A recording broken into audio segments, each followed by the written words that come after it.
Good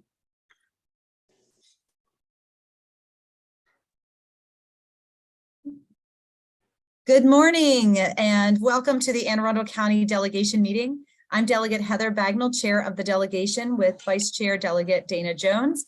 Before we conduct further introductions, I would ask everyone to welcome Delegate Andrew Pruski, District 33A, who will be offering our pledge and our prayer today. Thank you, Madam Chair. We're going to wait for the flag to come on the screen.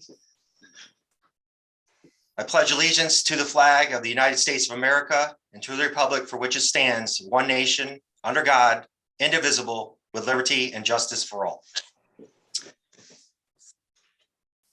And I ask that everyone join me today in prayer in whatever is acceptable to your own faith and manner. With St. Patrick's Day coming up, I want to provide an Irish blessing. May good luck be with you wherever you go, and your blessings outnumber the shamrocks that grow. May your days be many and your troubles be few. May all God's blessing descend upon you. May peace be within you. May your heart be strong. May you find whatever you're seeking wherever you roam. Amen. Amen. Thank you. That was lovely. I want to welcome our senators once again, Senator Don Guile from District 33, Senator Pam Vital from District 32, Senator Brian Simonaire from District 31, Senator Sarah Elfreth from District 30, Senator Jim Rosapep from District 21, and Senator Clarence Lamb from District 12. I also want to welcome our guests watching from the live stream. We have the Anne Arundel County chapter of the AARP. We also have from the County Executive's Office, Pete Barron, Hannah Dyer, and Ethan Hunt. Once again, I want to recognize our counsel, Matt Carpenter, our delegation secretary, Roger Massey, my chief of staff, Rory Nolan, and Josh Paper, chief of staff to Vice Chair Jones, who are providing technical support for the meeting. As a reminder, all delegation meetings will be on Zoom due to space constraints. And we're going to go a little bit out of order today to accommodate some schedules. So we're starting with a legislative bond initiative, then we'll shift to our guests, then finish our LBI presentations. As a reminder, the LBI presentations can be no longer than 5 minutes. And ask your best question. Remember, we all have the opportunity to reach out offline for further information. With that, I want to turn it over to Delegate Rachel Munoz, who's going to introduce the LBI for the St. John the Evangelist School. Thank you so much, Madam Chair. Good morning to my Anne Arundel County delegation colleagues, and a special thank you to Delegate Pruski for that beautiful Irish blessing this morning. That was extra. My home or my office this morning, I am here at St. John the Evangelist School because, as many of you know, being ranking member on judiciary causes, public safety and crime to be the things that are closest to my heart, and something I'm working on every single day down there in Annapolis for people all across Maryland. And so I'm very proud this morning to introduce my one and only bond bill. And it actually has to do with security, public safety, and crime. And so St. John the Evangelist School was in District 33 with me, and they have joined me now in District 31. And I'm very grateful to Senator Simonaire for cross-filing this bond bill with me, because what it's going to do is allow this school that has been serving the residents of Anne Arundel County since 1959, back when we did not have school shootings and, all the tragedy that we see, every single year nowadays. It was built in 1959, and all they're asking for is a bond bill to help them create a double security door, which you'll see when we tour so many of the schools around our county. They have this double door to protect their students and their teachers from, intruders and criminals who want to enter and harm, the most vulnerable and special of our constituents. And so with that, it's my very great privilege to introduce to you Miss Casey Buckstaff, the principal of St. John the Evangelist School. Good morning, everyone. Thank you for your time this morning. My name is Casey Buckstaff. I'm blessed every day to be principal here at St. John. And here at St. John, just like at every school, I know that safety and security is something that we are thinking about and evaluating each and every day. And in all those meetings, kind of maybe a little bit the way I feel today. The feeling in the room is tangible. Our hearts begin to race, our minds begin to spin, considering all of the situations that are possibility and emergency moments that we may experience in our schools. And of course, our emotions are high because we are here to provide wonderful education, but to keep our children safe. And the heart of the matter in all of these safety and security conversations is our people, our children, wives and husbands, mothers and fathers and grandparents who walk these halls each and every day, learning and teaching and growing. And our security evaluation team here on campus has been working to create a long-term security plan to make improvements in our campus buildings and our campus areas, different outdoor areas on our campus throughout the course of these last years, especially. And this bond initiative is to focus on our current priority, which is our main entrance, where really all the action comes in and out of our building each and every day. Kind of front and center of our building right here on Ritchie Highway, and to understand that the threats are present, ever present, and to know that with every second that we can give our faculty and staff, with every barrier we can put in front of an unwanted visitor, we are giving really critical time for the safety of our students and our faculty to give law enforcement time to get to our campus. And so we're hopeful in this partnership, hopefully with you in this initiative, that we will be able to begin this project and hopefully to end it within this calendar year. So on behalf of all of the school family at St. John, I thank you so much for your time. And finally, we have one special guest who has a very long and prestigious resume, but among those things, he is a former school teacher. A former school parent. His wife is a school teacher here who taught both my daughter Chloe, and next year will teach my son Luke. And he's a 24-year veteran of the Secret Service, and so he's just going to share a little bit about the security aspects of this plan. So, Mr. Carlos Rivera. Good morning. My name is Carlos Rivera. Espanol says worked with the Secretary for 24 years. So this is my bread and butter here. And of course, I'm concerned because my wife is a teacher here. And I was presented with this information and to extend the security of the front door, which basically, with my experience, that's basically all the criminals go first to the main door. And this is one of the perfect setup that we have a double door. The front door the second door cannot be open until the first door is closed. So they're gonna have cameras that will be looking at the first person that coming into the front door. If the person is acceptable, they will go there, bust in, close the door, and then you can go to the second one. And that will deter, basically that's what we're looking for, deter the bad guy to do anything. And give time, because basically you're giving time to the school to do something. Call the police, lock down, evacuate, whatever the needs. And I don't know if you have these diagrams. I don't know if you can see this. This is the current one. Okay, that's the proposed one. You cannot see it, but here, you can see in the diagram, you can see the double door. That would be the main door. And then you got the second door. That everything would be controlled by the school. Nobody can open those doors. And like I said, this second door cannot be opened until this one is closed. And then we have cameras on the blind spot, because that's also important, and in the front to check who's coming into the school. Thank you all for listening. Thank you very much for your presentation. We're going to move now to our guests, and we're shuffling things around to make sure we're accommodating people's schedules. I know that that our mayor has a very tight schedule. We also have the State of the Airport Executive Director here today, who has a hard stop at 9:30. So I'm going to turn to our mayor first, And then we'll go to State of the Airport Executive Director for BWI. And then we'll have a presentation from the Anne Arundel Workforce Development Corporation. Mayor Gavin Buckley, welcome and thank you for being here for our delegation meeting today.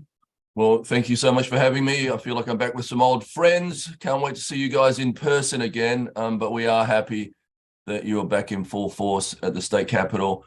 I wanted to say to all of you that, we wouldn't be here without you, and we wouldn't be here without your support.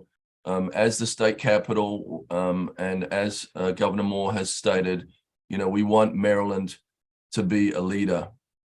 And our resilience effort at City Dock would be our #1 priority now. We are going to take a parking lot, make it into a park, create a barrier against sea level rise and the next catastrophic weather event, and also lead the country in resilience. The City Dock Reimagined is something that we campaigned on. We've done a clever way of financing this. We've done a P3 with our garage. You're all going to get to experience the garage in June. It will be 180 extra spaces than was the old garage. It will have solar panels and electric chargers, stormwater controls. It will be gateless so that cars don't sit there and burn up fuel while they're waiting to get out. A new state-of-the-art garage, but that deal, that P3 has managed to spin off $25 million to go into this project. This project is the largest municipal project in the city's history. It is a project that we are doing hand in hand with the Naval Academy. It is up of $70 million to complete the entire project. And to put that in perspective, if you ever go onto the Naval Academy and you go where the sailing center is and you look across at the David Taylor Center there, they are doing one section of the academy, and that is a $36 million initiative. So just to give you an idea of how much this stuff costs, go to that area and try to imagine where they're going to spend $36 million. But resiliency is expensive, but of course, we don't have a choice. We have to make sure that we are preparing our cities for what's coming. Now, I'm so proud of this event because the centerpiece of this event is the Legacy Fountain. And a lot of people say there's not things for them to do downtown. I've had that question thrown at me, that some people don't feel welcome. This City Dock Reimagined will tell our history, good and bad, and we'll celebrate not only people that came here in bondage, but people that came here and made their fortunes through this port. The men and women that work the water of the Chesapeake Bay. Encompassed into this plan is a new waterfront welcome center. So where the harbor master's office is now, where you see that bank of trees on the left, all those trees will be in huge pots, and they'll be able to be moved away when we do things like the boat show or the singer-songwriter festival or Shamrock the Dock or other events that we celebrate there, Kunta Kinte. And then on the waterfront, we'll have a true waterfront welcome center for boaters. There'll be bathrooms, showers, laundry facilities, a sailor's lounge, like a boater's business center. There'll be a deck that you can view the Chesapeake to Spar Creek from. There'll be the harbor master. There'll be the National Park Service. There'll be another park on the other side of Burtis. If you can see in the diagram there, we're going to raise that whole end of Prince George Street. And then also it'll be a mobility place, a place where you can get on an electric ferry and go to some of the amazing things that this city has to offer, not just in this city, but in the county.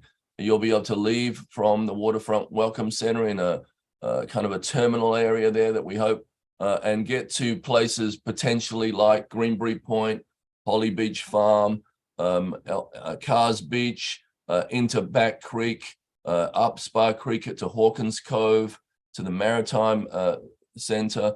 Multiple things will be on option here for you to do. And then we all know that we're working on a regional plan of mobility for a ferry system that can connect the whole bay to Annapolis. Annapolis is the historic gateway to the Chesapeake Bay. We're working closely with our federal partners. I'm pulling down millions of dollars from our federal partners for this initiative. And then this initiative is going to be studied throughout the country. It is going to be a national leader. This is our last ask. It's a big ask, but we will get across the finish line with your support. Our ask is in front of the governor. We're looking for it to be funded in the supplemental budgets. But truly, we are all going to be standing there in your first term for some of you and cutting a ribbon on what is going to be a national leading project. The second priority for us, and it is something that is also connected to City Dock, is Cars Beach. We pulled down money through several sources to save the last piece of what was a historic music venue in the city of Annapolis.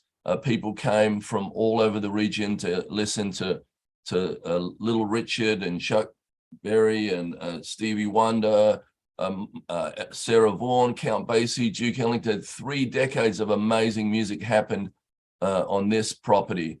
All of it has been developed except for these last 6 acres. And now we're asking for help to purchase the Moore property, where we will create a visitors center that you'll be able to access from City Dock on a ferry. And then you'll be able to come in and learn not only the amazing music history that happened in this town, and you've heard me say this, but for 3 decades, the coolest people in the planet came to Annapolis, knew where Annapolis was, played the beach. James Brown, the Jay-Z of his day, was a close friend of Hoppy Adams, the local DJ. We're going to tell that story on the Moore property in a beautiful new visitors center that we create there. And not only are we going to tell that amazing music history story, and our kids are going to learn about that, they'll also be able to get there from the Ellen Moyer Park, from Back Creek. They'll be able to walk across Edgewood Road and walk into this park and enjoy this park, spend some time at the pavilion, listen to some music on occasion. But they'll also be able to go into the Moore property, which will be a home for Blacks of the Chesapeake. And that's where we can tell the story of what the Watermen have contributed to this city, this state, and all their stories that occurred on the Chesapeake Bay. The Oystermen, the Crabbers, a lot of those things, you can't tell that they ever happened at our City Dock. We need to make sure that those stories are told. And so we're asking for $1 million towards that visitor center, the acquisition of that land. The city has put up $500,000 for it. And we're working closely with the Chesapeake Conservancy. And thirdly, and it encompasses a lot of the asks in this thing, is the Annapolis Alternative Mobility Plan, the AMP plan. And that mobility plan involves bike trails and pedestrian trails. It involves electric circulators, electric ferries, options to get around the city that are carbon neutral. For every mayor in this country, it's all we think about. How are we going to get off of fossil fuel? How are we going to move our cities forward? This plan, these trails, these mobility options are going to give a person, a visitor to the state capitol, a chance to park their car and then move around the city and the region carbon free. So we are asking that you support these trail connections because they connect to all parts of our region. So you'll be able to connect out to the B&A trail with safely. You'll be able to ride into the city and not endanger your kids' lives when they're riding with you.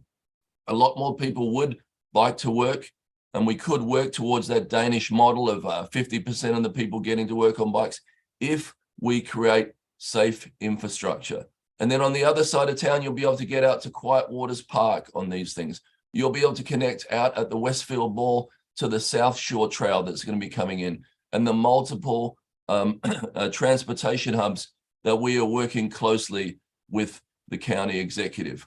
All these things are going to set your state capital apart, are going to show that your state capital is leading the way. We are doing this as a team. I want to thank you for all the help that you've given us. I want to ride with you on these trails. I want to get on electric ferries with you. I want to see a concert with you out at Cars Beach. And I want to also be there when we finish City Dock in your first term. Thank you all. Thank you very much, Mayor Buckley. Do we have questions from the members? Give everybody a moment. I see Delegate Henson. Go ahead. Thank you, Madam Chair, and thank you, Mr. Mayor, for the presentation on the exciting future of the city of Annapolis. What I'm hearing you saying is that the city has some significant investments in these projects, in the projects that would purchase the Moore property, and then in the projects as well that would be a part of the mobility plan and the revitalization of City Dock. I want to ask about the lawsuit that was filed by the residents of the Housing Authority of the city of Annapolis, alleging in part discrimination and alleging in part that the city had failed to keep their property safe and habitable for them through the city's oversight and inspection enforcement. Can you speak about, to the extent that you can, understanding that it's pending, can you speak about how that may impact on the city's ability to be able to be a financial partner with some of these projects? I'm working closely with Senator Cardin, Van Hollands, and Sarbanes to speak to our federal partners to urge them that it is in their best interest to move rapidly towards redevelopment. There is a lawyer, and I'm going to call him a predatory lawyer, who is knocking on doors of people who live in housing that has been underfunded by HUD. The lawsuit claims that the city is solely responsible for the conditions in HACA. Our housing authority, it does not belong to the city. We have a board, but we have a board because it's a state mandate for anyone with subsidized housing to have their own board and commission. We don't own the land, we don't own the property, but there are residents. We are working as hard as we can through a choice neighborhood grant to make sure that we can pull down a $50 million grant on the way to a $200 million renovation. I walked the property yesterday with the new housing secretary, Secretary Day, and showed him what amazing opportunities they are here. I believe we can compartmentalize the lawsuit. We understand that has to go through a process. We can speak to our federal partners and urge them to move towards redevelopment as soon as possible. The class action lawsuit states that the only time that there's been some violation is a year and a half of our administration. These conditions have existed for decades. We have assumed that HUD, who does annual inspections of these properties, were doing their job. The lawyer, if the lawyer really was about there for social justice, he would be suing HUD. He would be suing HACA, but he is only suing the city specifically. We believe we're going to move through that. We're going to do an amazing redevelopment on the waterfront. We're going to build homes for people with water views. We're going to build a beautiful new rec center on the waterfront. We pulled down millions of dollars to make sure that Hawkins Cove is going to be a world-class park that connects people in that community through to other assets in the city.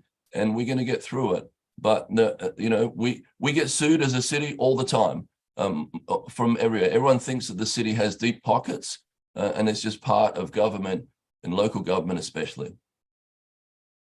Thank you, Mr. Mayor.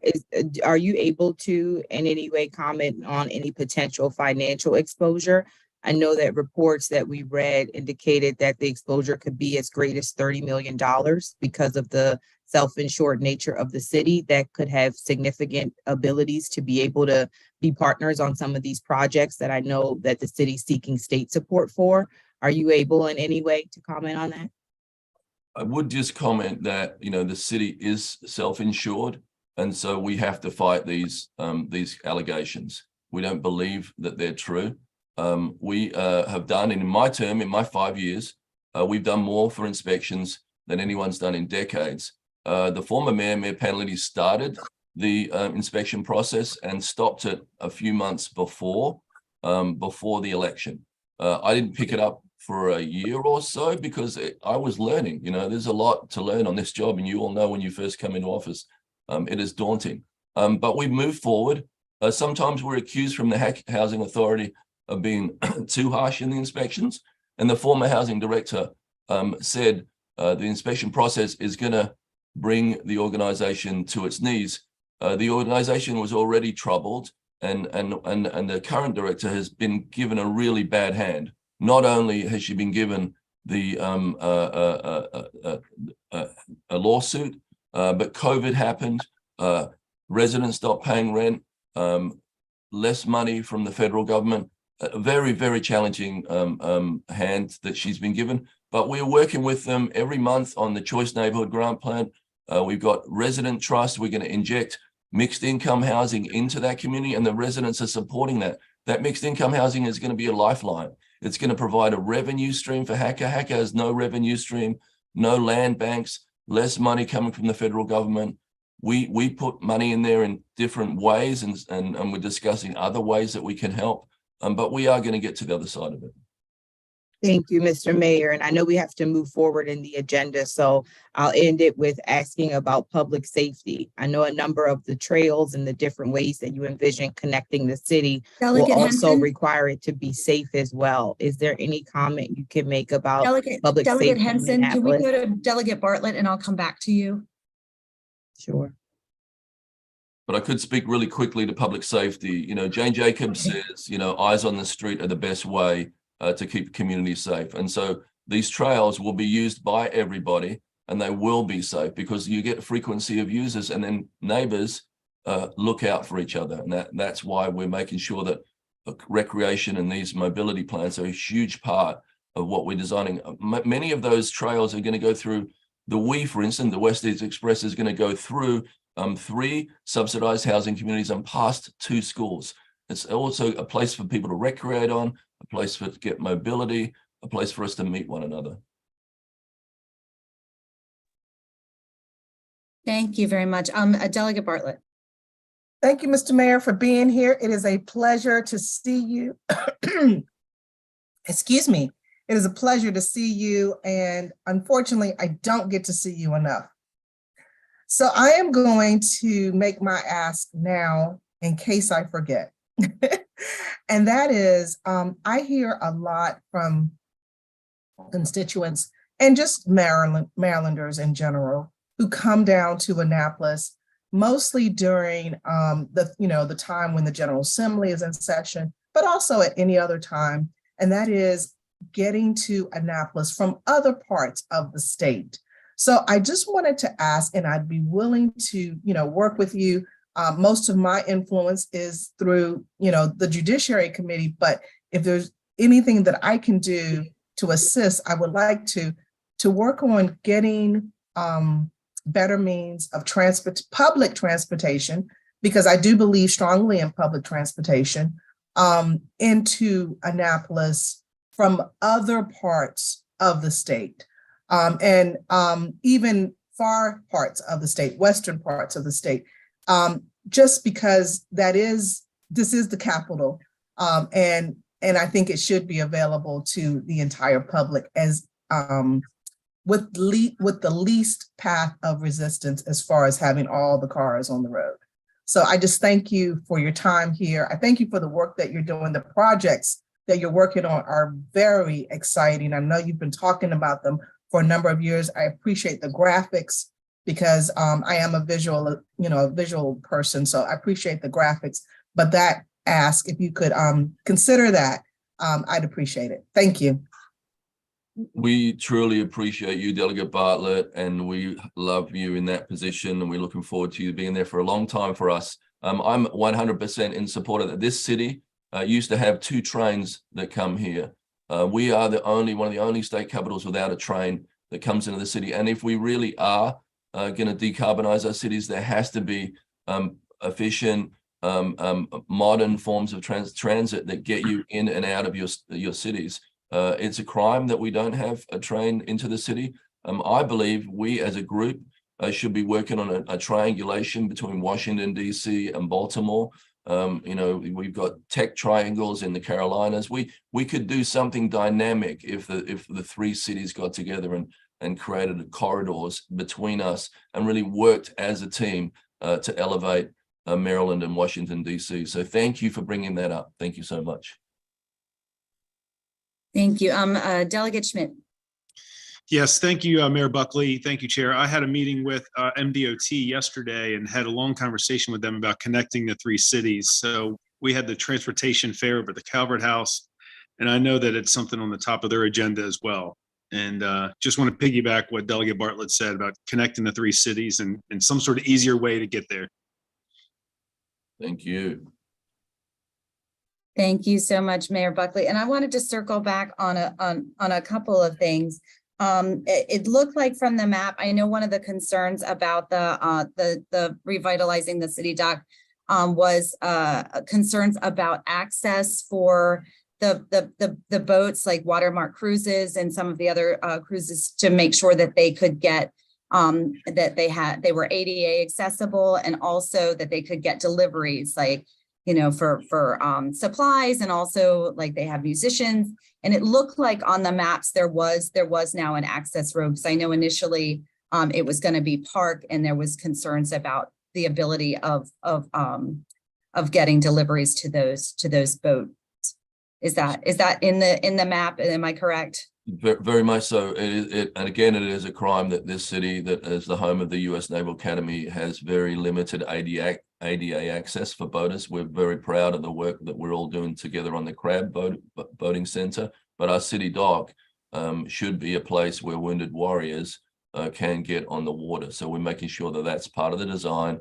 The bus drop-off is going to be a little further away than where it is now. It's going to be where the harbor master's office is, but also those promenades are wooners as well. If we need to put a truck onto them, or a fire truck, or a forklift, or all the things that we need around our events, they will hold those. If we need to finish a race on the waterfront, we can finish a race there. So they're going to be multi-purpose, but all those things have been considered. And this is going to be a world-class park, and we're going to say that we took a world-class parking lot, all of us, and made it into something beautiful that celebrates all the history, not just selective history of this city. Thank you. Thank you so much. And I'm just looking to see if there are any more hands before I ask my final question. Right, I don't see any. I just wanted to circle back to, you know, when we were talking about public safety and the ability to get to and from work on bike paths. One of the concerns that's been raised in other parts of the county is that some of our bike trails are only accessible till twilight, because they don't have lights, they don't have security staff after dark, which makes it very challenging to actually use them as commuter routes. Can you speak to how you envision addressing that concern? It hasn't been something that has come up. You know, generally they are viewed as parks, and they kind of work on the park twilight kind of hours. But I think as we flush out mobility in this fashion, as people start to come to and from work on electric scooters and electric bikes, and that we're going to have to design lighting.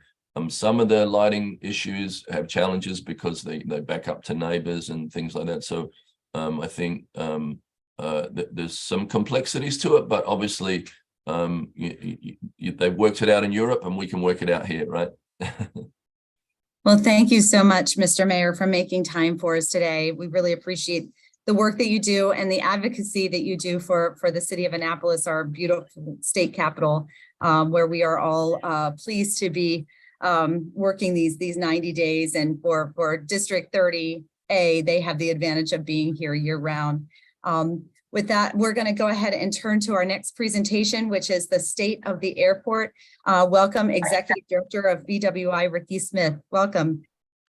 Good morning, Delegate Bagnall. And I want to thank you first for allowing me to be here. I also want to say good morning and thank you to the entire Anne Arundel County House delegation. It's a pleasure to be working with you, and looking forward to getting any feedback you have to this presentation. I appreciate the opportunity to speak this morning and highlight BWI Marshall Airport's activities and the importance that it plays in Anne Arundel County.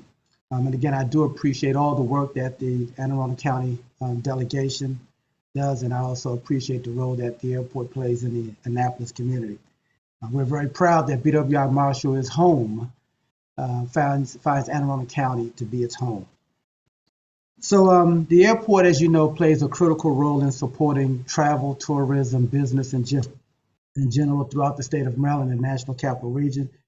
The airport and our airline partners support critical commerce, including business development, cargo operations, and tourism throughout the state. Beyond that, BWI Marshall is an important economic engine and transportation resource for the entire state of Maryland. Data shows through our economic impact study that BWI Marshall produces a total economic impact of $9.3 billion annually. This includes nearly $400 million in state and local tax revenue that benefits the many projects and services that are offered to our public. The airport creates and supports nearly 106,000 jobs annually throughout the region. Thousands of these employees are your constituents here in Anne Arundel County. It is almost 3 years to the date, March the 11th of 2020, when the World Health Organization first declared COVID-19 a pandemic. The pandemic was very devastating to the travel industry and to BWI Marshall for that reason, including our airlines and airports across the country. The good news, however, is that travel has made a strong recovery since those dark days of the spring of 2020. We know there is demand for travel. People want to fly, and we see that every day as travel recovers. Our passenger traffic is approaching more regular pre-pandemic levels. Last year, 2022, was another rebound year as airline and passenger traffic continued to recover from the global pandemic. BWI is about 85% of our 2019 passenger levels, and we're very happy with that. That is ahead of forecasts and ahead of many airports in the industry. We expect further growth this year, reaching traffic levels nearly to what we saw in 2019 before the pandemic. 3 new airlines launched service over the past year, and several other carriers resumed domestic or international routes that were temporarily suspended during the pandemic. And earlier this year, Copa Airlines announced that it will begin service in June between BWI Marshall Airport and Panama City, Panama, with easy and efficient connections to destinations across Latin America. This is a major addition to our international portfolio. The important international addition signals that BWI Marshall is expanding reach into the global aviation marketplace is real. Just yesterday, Southwest Airlines, our largest airline partner, extended its schedule into October. During peak periods of that upcoming schedule, the airline will offer 234 daily departures from BWI Marshall, more than what Southwest offered before the pandemic. Again, another sign that the recovery is strong and that people are flying. In fact, with that change, Southwest will fly nearly its most ever daily flights from BWI Marshall Airport, and we're still working our way through the recovery. So we continue to look forward to a positive 2023 with further recovery and growth. So as we prepare for continued success, we have several large-scale multi-year capital projects underway that will continue to shape BWI Marshall Airport for the future. These important projects that will add new services and amenities for our customers while also accommodating future growth plans for our airlines are all underway. Our $55 million restroom improvement program, for example, is expanding and enhancing 6 sets of restrooms throughout the airport terminal. When we do customer service surveys, the number one complaint from customers is, do you have Starbucks? Number 2 complaint is restrooms.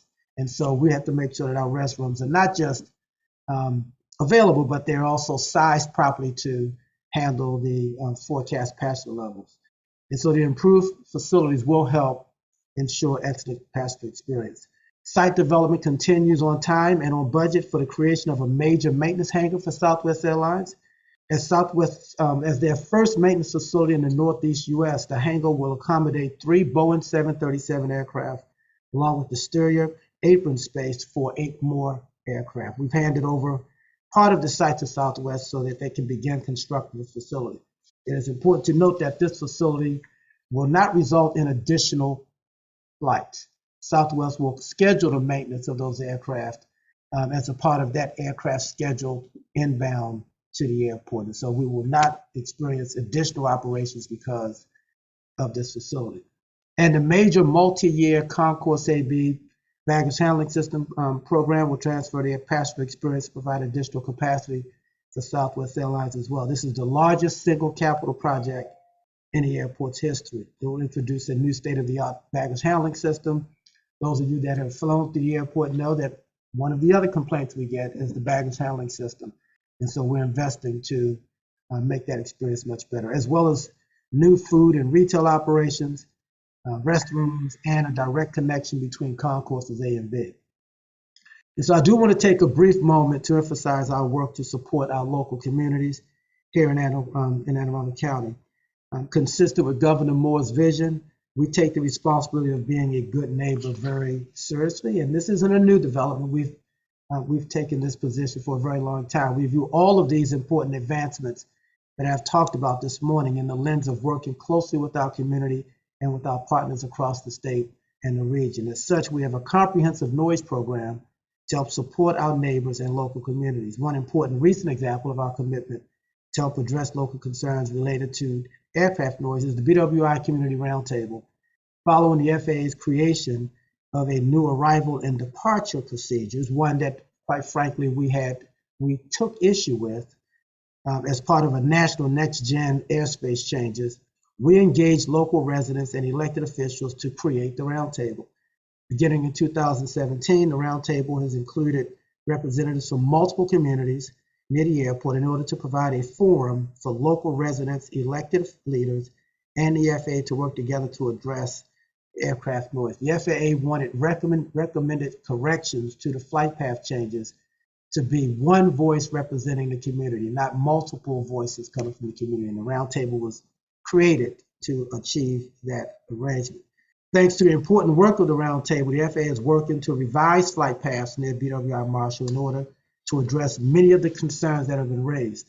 We expect the FAA's work to be done in the coming months, and then the FAA will go through an environmental process to get public feedback on the corrections that they will make. This is the way it should have been done in the beginning. So I do want to acknowledge and thank the roundtable for its diligent work. Our work to be a good neighbor within our community goes back many, many years. We have participated in the FAA's voluntary noise compatibility program for about 40 years. BWI Marshall was among the first airports. I believe we were the first airport in the country to participate in this initiative. Under this program, sound insulation of homes is provided for eligible residents and schools to help reduce aircraft noise or the impact of aircraft noise on their lifestyle. Over the years, we helped more than 700 local homeowners and 4 schools to participate in the program. Many of these homeowners, and I think all of the schools, are in Anne Arundel County. And we are now embarking on a new phase of this sound insulation program, which will benefit many more local residents in this county and other surrounding counties. With that, I want to again thank the Anne Arundel County Legislative Delegation for an opportunity this morning.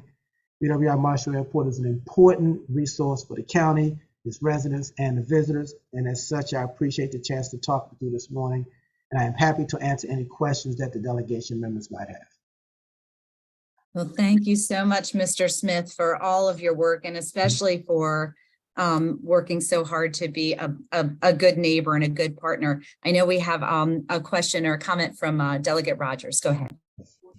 Thank you, Madam Chair, and always good to see you, Mr. Smith, and just want to more of a comment and just to thank you for your leadership. You know, we're very proud to have BWI Marshall in Anne Arundel County, and particularly in District 32. And I know that, you know, with the pandemic and the loss of traffic there, you've been an extremely great catalyst in terms of turning things around and helping bring some of that back, some of that traffic back with your leadership. So I just want to publicly thank you for all that you're doing up there. And it seems like everywhere I go to a different event, you're there. I mean, you know, Ricky Smith is everywhere. So thank you for all the great marketing that you do and all the things that you do to let folks know what's going on at the airport and for the leadership role that the airport takes in the community. Well, Delegate Rogers, thank you so much for those kind words. If you're seeing me everywhere, you must be there yourself. So that speaks to just how involved you are in the community. You're a huge supporter of the airport, and we could not appreciate that more. So thank you again for those kind comments. I guess that's another way of saying game recognizes game. So I'll just leave it there. Okay. I think that's accurate. Senator Bidel, go ahead. Thank you very much, Madam Chair. And Ricky, it's nice to see you this morning. Thanks for your presentation. I do have a question. I know we've been working with the FAA to try to change flight patterns to help these our citizens that are really dealing with noise. Any updates on that environmental statement, or how long before we'll know if the flight patterns are being changed? Yes, and good morning. Good to see you too, Senator Bidel. And I don't want to waste this opportunity to speak to just how big a supporter you are of the airport. I consider you an ally with the airport, and you work feverishly to make sure that the airport is doing all the right things for the community. So thank you so much for your leadership as well. Thank you. And so the roundtable, in conjunction with the MAA, some of our airline partners, made a recommendation to the FAA to correct the flight path changes that were made. The FAA took those recommendations. We thought, the MAA thought, that there needed to be some additional clarification from the FAA on what they had proposed to the roundtable. And so we've been working with the FAA to get that clarification. That requires what's called a DOT 42 process. It's a federal process. Please don't ask me what DOT 42, I believe it's a section in the Federal Aviation Regulation, that the FAA has to go through to make the kinds of corrections that we in the roundtable have to make. They are nearing completion of that process. And once that process is completed, they will now have the flight path changes that they can then take to the public through the NEPA process. This is the Environmental Protection Act process that requires public engagement, public input, and significant changes. This doesn't just apply to the airport, it applies to pretty much all developments, especially transportation. And so we expect in the next couple months or so, they will be prepared to begin to talk about that process. I think that process is going to take about a year, maybe a year and a half, Senator. But that's important because it's going to take that amount of time to get sufficient public input. Once that NEPA process is completed, then those flight path corrections will be formalized, and the public should begin to enjoy the improvements that those new flight paths will bring to their lifestyles. Ricky, thank you. And thank you for your work on this. I know it really is a problem for our constituents, but I appreciate you following up and look forward to hearing more about the progress. Thank you. No, thank you too, Senator. Just looking to see if there are any more hands. Thank you so much for coming and speaking to the delegation today and making time for us. I know you have a busy schedule as well, so I'm trying to make sure we get you out on time and onto your flight. So thank you so much for being here today. Well, again, thank you, Chair. And this is an important audience, and I'll make myself available anytime you guys want to hear from me. So again, thanks. We greatly appreciate it. We really appreciate our partnership. We're going to turn to our last guest presentation today. We have the Anne Arundel County Workforce Development Corporation and Becky Leonard. Go ahead and welcome to the Anne Arundel County delegation. Good morning. It's Kirk Murray. I'm sorry, I had the wrong name on my list. That's fine. Welcome, That's fine. welcome, Mr. Murray. So good morning, Madam Chair, and good morning to the delegation. Thank you very much for this opportunity for us to speak with you. I'm Kirkland Murray. I'm President and CEO of Anne Arundel Workforce Development Corporation. I also serve as the local Workforce Development Director for Anne Arundel County. And before I begin my presentation, I'd just like to thank this delegation and the General Assembly in general for your support of workforce development. Over the last several years, there's been state investment using Recovery Act dollars to help Maryland residents to return back to work and recover from the pandemic, and Maryland businesses. So I just want to thank you all for your commitment to workforce development. See, I have a presentation. I don't know if someone else is going to share it, or am I? Rory, can you give Mr. Murray sharing capabilities? You should be able to share. So Okay. the green button at the bottom of your screen.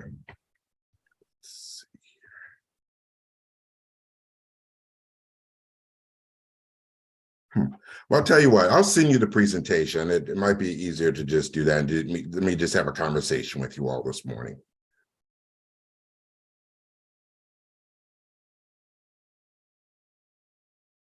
So one of the things I wanted to do is set the stage for you all what's going on in the economy here, and as far as workforce development. During the pandemic, Anne Arundel County there were about 25,000 people who left the labor force during the, thank you. Thank you. You can go to the next one, please. Thank you very much.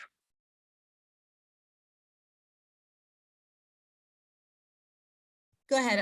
It's just going to take me a minute to figure out how to move the pages. There we go. Got it. Thank you. Thank you very much, Delegate. So the current situation here is there are two metrics that we really focus on in workforce development. One is the labor force participation. This is the number of people who are eligible to work that are working.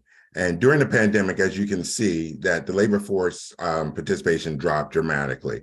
About 25,000 people were impacted or left the labor force during the pandemic. We are in the process, as you can see from this graph, that we have had people to return to the labor force, but we're still not at the level that we were before the pandemic. And there's a variety of reasons why individuals have not returned, as we know that some individuals have just decided to retire.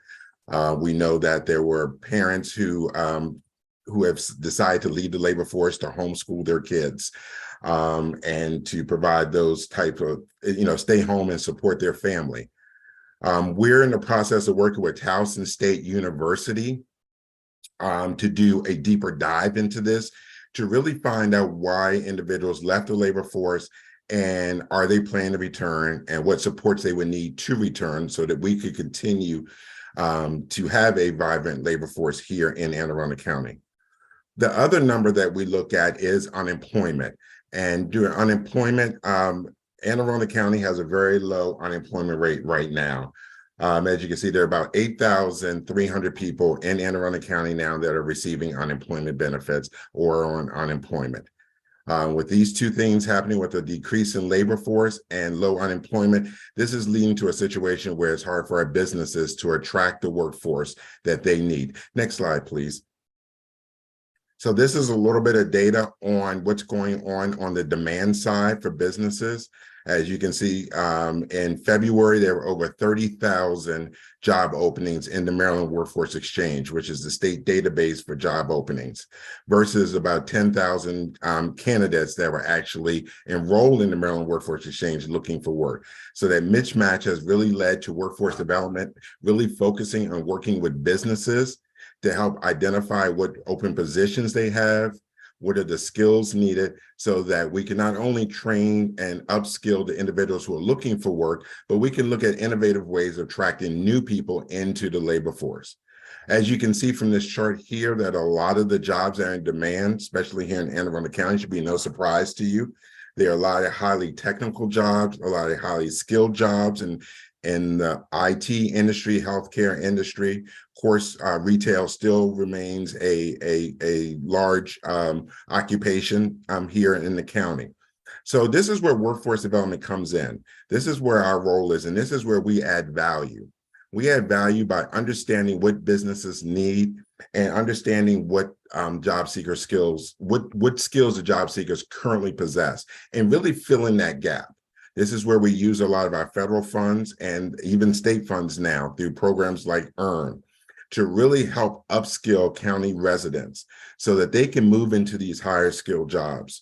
And this will also not only help businesses to remain competitive here in the county and to grow here in the county, but it also helps our county residents move up in their career, have a better quality of life, pay more taxes, and really make Anne Arundel County, as County Exec Pittman says, the best place for all. Next slide, please. So some of the ways that we help both our county residents and our businesses are through the services that we provide. A lot of these services, again, are funded through state ARPA funds that I want to thank you all for providing those funds. Several years ago, the General Assembly provided $75 million to the 13 workforce boards throughout the state of Maryland. So some of our funds, and this is really important that if you guys have constituents that are looking for employment, the first program is our reemployment program. This is a host of services that we use to identify individual skills that they have and identify any skills gap that they may have, any barriers that they may have to employment, childcare, transportation, criminal record, any barriers, and try to address those barriers. So this is our first most important program that we have to help job seekers to return to work. If you have constituents that are looking for employment, we ask that you just send them to our website, which is www.aawdc.org.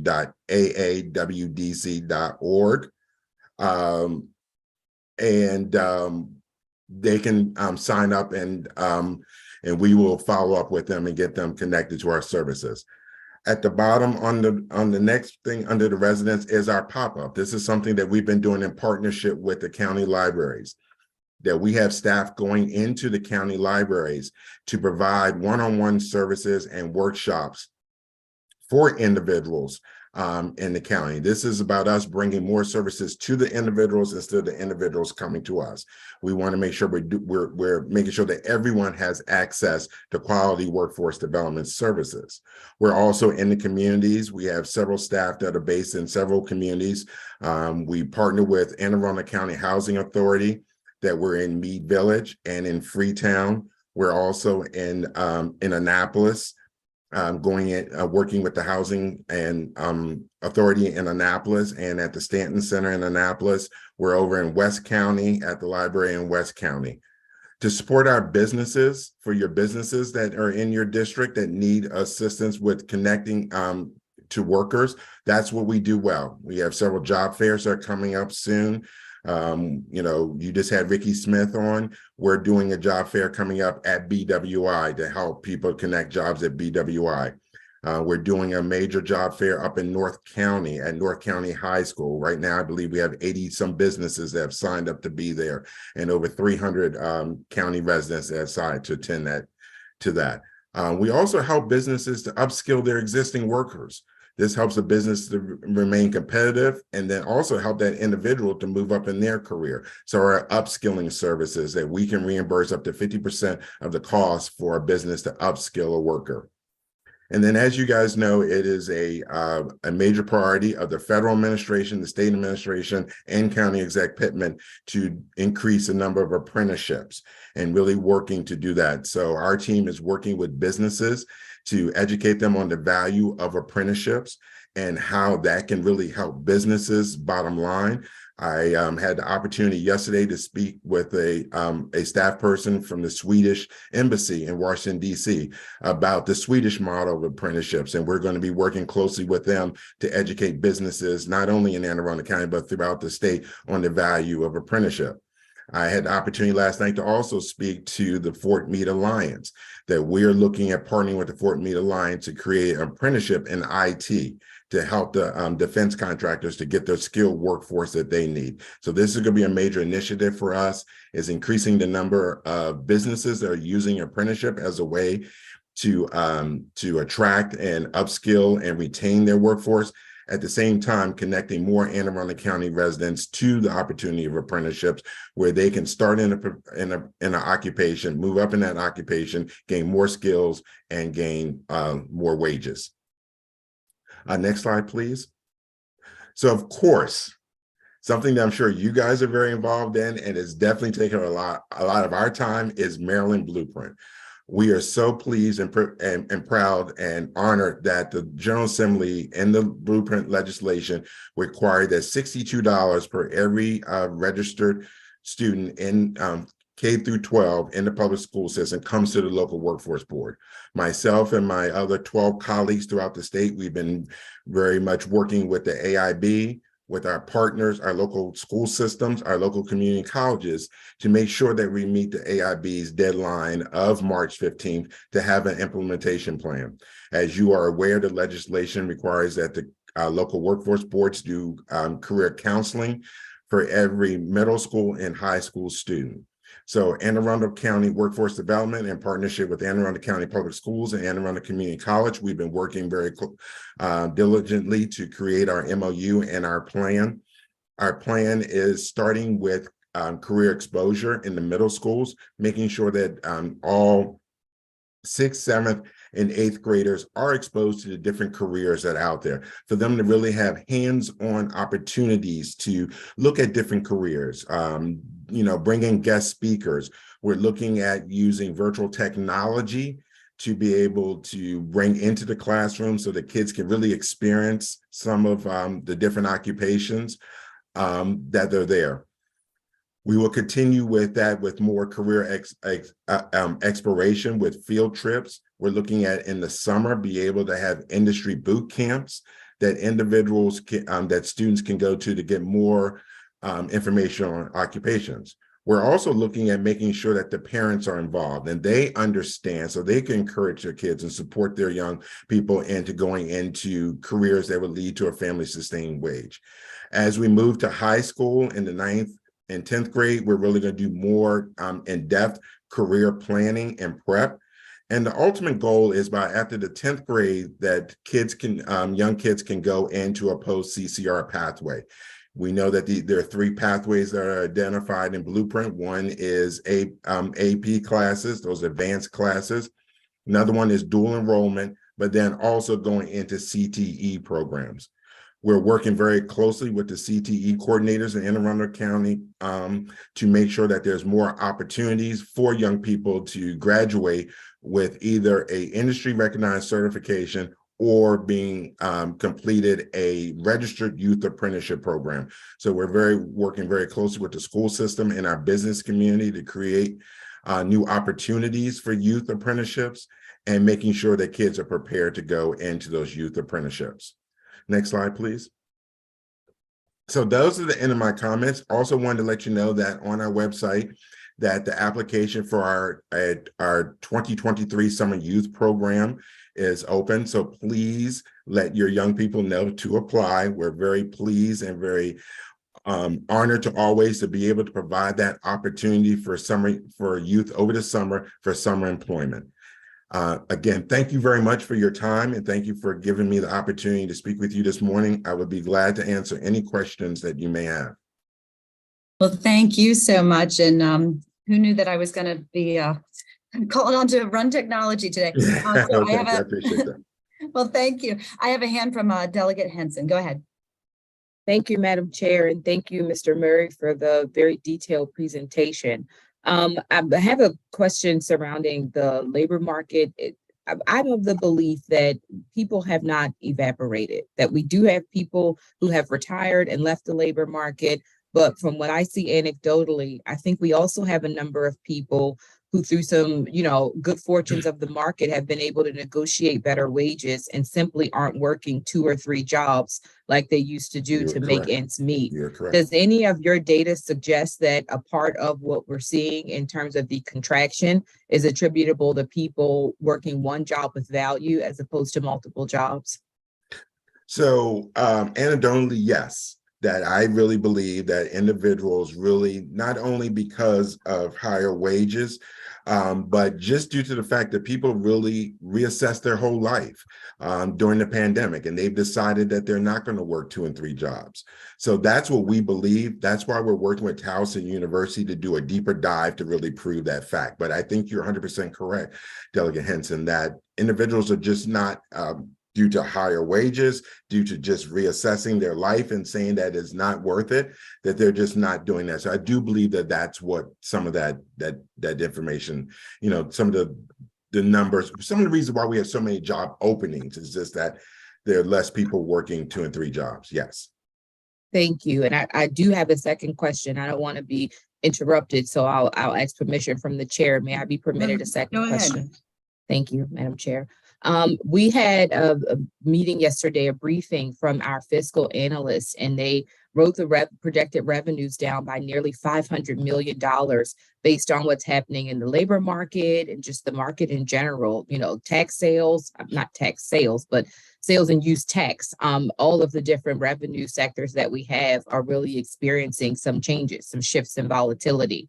And as it was explained to us, the desired form is that steady income that you get through withholding taxes, and that really is taking a shift. But what they also indicated is that Maryland's recovery has been slower than some other states' recoveries, and that nationally we are behind in our economic recovery from the pandemic. How is Anne Arundel County faring specific to the labor market and what you all study, but what does our recovery look like in comparison?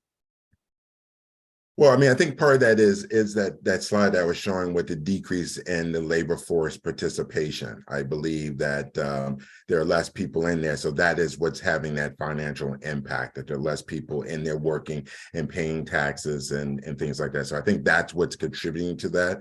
I know that Anne Arundel County is, we have not fully recovered from the pandemic, but we are definitely doing better than some of the other jurisdictions in the state of Maryland in recovering.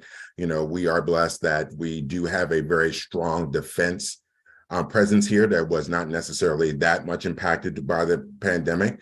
As Ricky Smith just talked about, the airport is a huge economic driver here in the county. So that's really helping Anne Arundel County. There's, with that recovery and the increase in flights, increase in workers. I know we work very closely with Southwest and helping them to attract the workforce that they need. So I think that we were a little bit more blessed than some of the other jurisdictions, that we were not hit as hard as some of the other jurisdictions in the state of Maryland, but we definitely have not fully recovered. We're definitely not at the level, at least the workforce participation is not at the level that it was before the pandemic. So it does not surprise me that you're starting to see some financial consequences due to that. Thank you, Mr. Murray. Thank you, Madam Chair. Thank you. Are there any other questions from the members? Looking for hands. Well, thank you, Mr. Murray, again. Oh, Delegate Rogers, were you raising your hand? No, just more of a comment. I would be remiss, Mr. Murray, and thank you for the excellent presentation, but I really enjoyed the title of your cover slide. So I would be remiss if I didn't point out that I like the current situation. Well, thank you, Delegate, and thank you for all your support. Thank you, Mr. Murray, for your very thorough presentation, and my apologies. That's what happens when I look at my notes and don't look in the actual chat box. So thank you so much for being here today. We're going to go ahead and move to our last 3 LBI presentations, our legislative bond initiatives. We have 3, and I believe today is the last day that we have presentations for the delegation. Just a reminder that we do have bond bill Saturday coming up. I believe it's April 1st, but I'm going to confirm that date because I'm spitballing a bit. And with that, I'm going to go ahead and turn it over to Deal Elks Lodge and Scott Richard. Welcome.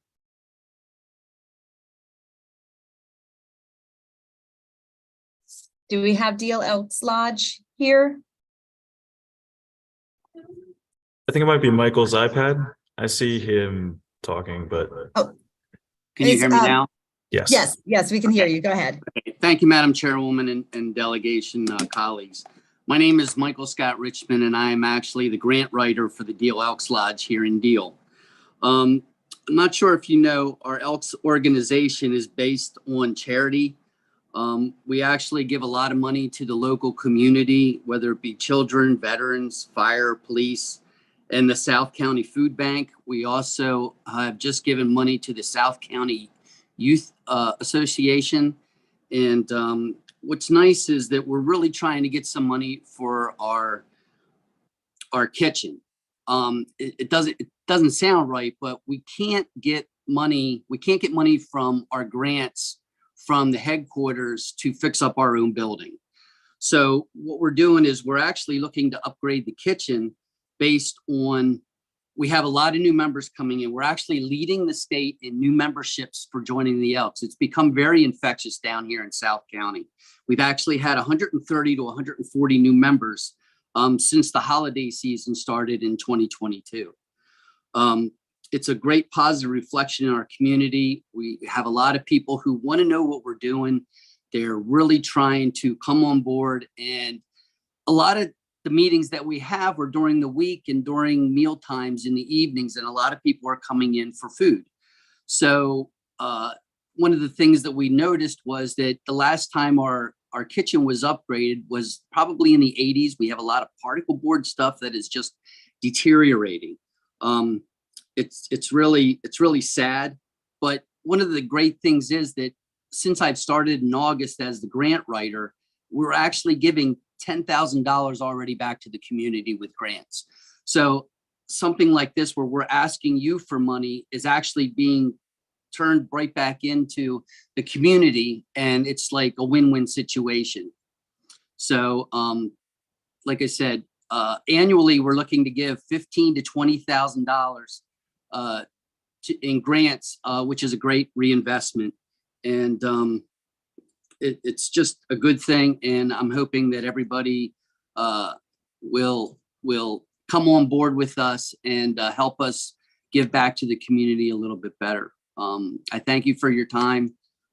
It's been very nice to meet everybody on here. And like I said, I just started. I'm actually a retired senior master sergeant from the United States Air Force. So I was in the job market, and now I'm not. I'm actually volunteering. So I'm one of those that actually has not returned to the workforce. I'm doing volunteer work and not getting paid instead. So if you have any questions, I can try to reply to anybody on here. If you have any questions for me, I really appreciate your time. Thank you. Thank you so much for your presentation, Mr. Richmond, sorry. Are there any questions from the members? Give everyone a moment. Seeing none, thank you so much for your presentation, and thank you for all the good work that you do. We're going to go ahead and turn to Ancient City Lodge and Greg Conley. Welcome to the delegation. Good morning. Can you hear me? Yes, go ahead. Oh, okay. Hello, my name is Gregory Conley. I'm the exalted ruler of Ancient City Lodge, Annapolis, Maryland. Sounds like my brothers down in Deal are doing pretty good though with their new membership. So we're trying to get our membership back up again also. But we've had problems with our buildings ever since the pandemic. We've shut down practically about a year, and by reopening we had to do like a lot of codes and licensing for our department, some plumbing issues and everything. So our Ancient City Lodge is a nonprofit chartered organization. Has been in the city of Annapolis for 113 years. We help serve the communities in the city and county under our health, education, and food services programs. We help shelter the homeless and help with the Red Cross when needed. Our youth department serves the communities all year round, working along beside with the Stanton Community Center. And we also support our back to school program along with our pre-annual Labor Day parade. Our organization moved to this address at 91 Northwest Street address in 1977. And it was used to be a very small warehouse. And the building is approximately 100 years old. And it's very outdated with the plumbing, electrical systems, and no handicap positions. The roof leaks, and now we're running into some heating and air conditioning problems. So that's why we've come. We thank you for your first LBI that we got in 2022. Nothing's been done yet. We just got funded in January. So it's been like a whole year, and estimates had to be redone, and we're still working on that phase that we call it phase 1. So we're trying to do the LBI phase 2, which it's going to basically give us a new roof, new windows. We need the bathrooms need to be brought back to code. We have no handicap bathrooms. Delegate Henson has seen our bathroom, so she pretty much knows what's going on there. So basically, we're just trying to get our building back. Our kitchen, we've been doing pretty good with our kitchen, but we still need to get out the basic stuff back so we can get more membership in and can open our doors more so we can get back on our feet.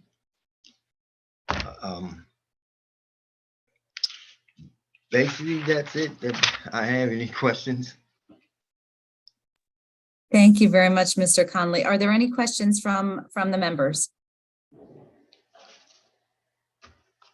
All right, seeing none, thank you so much for your presentation today and for all the good work that you do for Annapolis. And thank you for being with us today. We have one more. Thank you all. Oh, absolutely. Thank you. We have one more presentation today. It's the Woodland Beach Volunteer Fire Department and Michael Cox. Welcome to the delegation. Good morning, Madam Chair. Thank you. And delegation members and senators. Appreciate the time real quick. I will be brief. I have a quick little presentation for you all. Let me share my screen real quick. And why I am sharing this, a little background about myself is I am the retired fire chief from Anne Arundel County. Retired 28 and a half years of accredited service, and began my career in the fire service at the Woodland Beach Fire Department. I'm not really active with them now, but they approached me shortly after retirement about the building project. This has been going on for about 10 years. They had land, haven't been able to get the project moving forward. So I was able to put together a little committee consisted of a former chief of staff from one of the county executives, a retired budget officer from the county, myself as a retired fire chief, and we even have a retired firefighter who was the union president of the IAFF local in Anne Arundel County that worked on this project and have got it moving forward. So this is the rendition, excuse me, of the fire station as it will move forward. So about a $6.1 million project. And this is currently a picture of the fire station from 1946, and this is one from 2023. Virtually no change except for, if you look at the picture to the right where my cursor is, they put a little tiny addition on so they could back a vehicle in from the other side of the building instead of the front side. The building has been plagued with a lot of issues over the past few years, and it doesn't have a lot of the safety amenities that the other fire stations and the newer remodel stations have in the county. There's no space left where they're located to move or renovate this building, so the option is have to build a new one. So they serve about 75,000 people in their area, and this is basically just a footprint. It'll be a new 25,000 square foot facility. It'll be a 50-year building, 5 apparatus bays, training hall that will come with the building. So that training hall, in addition, could also be an evacuation shelter as well as a cooling center in the summertime for the or heating centers for the community that they serve. The new station, here's the site plan for it. It is located on the Central Avenue Educational Complex where the South River High School, Central Elementary, Central Special, and all that is. This here is the site, and the fire station comes out on the Stepney's Lane. And it does a couple things for the communities as they move forward. So there's numerous benefits that come with that, including improved response times, especially down on the Mayo Peninsula. The Mayo Peninsula is one of the areas left in the county that doesn't have a good insurance services offices rating. So that's what determines what kind of insurance rate you get. In this case, just about the entire Mayo Peninsula will now fall within that 5-mile limit, and it's most of the folks that live down there will receive a improved ISO rating. So one of the other problems is, as you've seen in those pictures, that fire station sits in the community of London Town, or Woodland Beach, as some people refer to it. Anybody's been down to the London Town Public House that's past this, probably 8 to 10 times a day, fire apparatus come out of that community on that little narrow road, and it's really congested and it's really dangerous. Moving to the new site will give them direct access to primary roadways, and it'll be a state-of-the-art facility with the latest safety standards for the responders. There's also, since this is on the educational complex, about 10 years ago, the county fire department decided to stop the VOTEC program that was done in conjunction with the county school system. And this is a terrible decision that was made back then. And with this new site, that program will be able to come back. I listened to the gentleman from Workforce Development, and you want to start people early, you want to train people, you want to diversify communities, and you want to be reflective of the communities we serve, then this is the way to do it. The VOTEC program gets into the school systems, and they have these children start at a young age of 16. They receive training. And then my current position, I'm the executive director of the Maryland Fire Rescue Institute over at the University of Maryland. I support 12 of these programs around the state. I provide the curriculum and the instructors for these high school programs.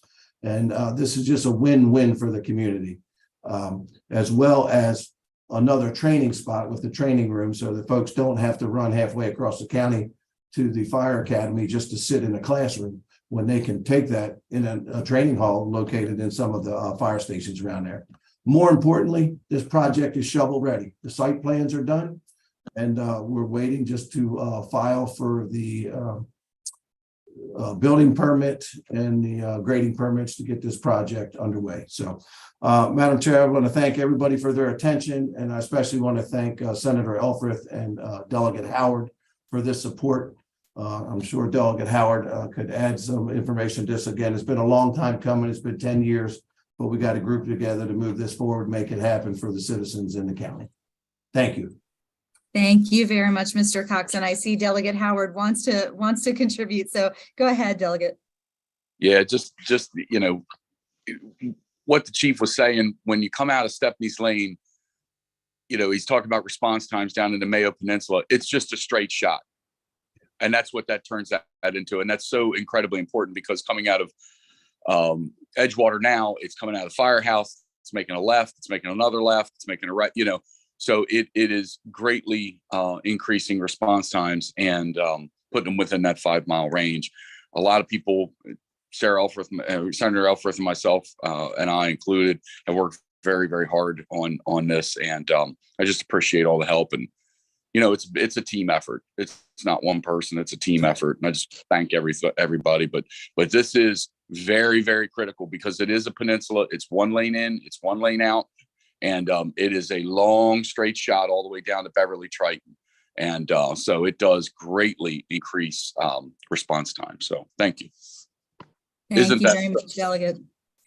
And those of us on the Broadneck Peninsula, we feel your pain on the other side of the county.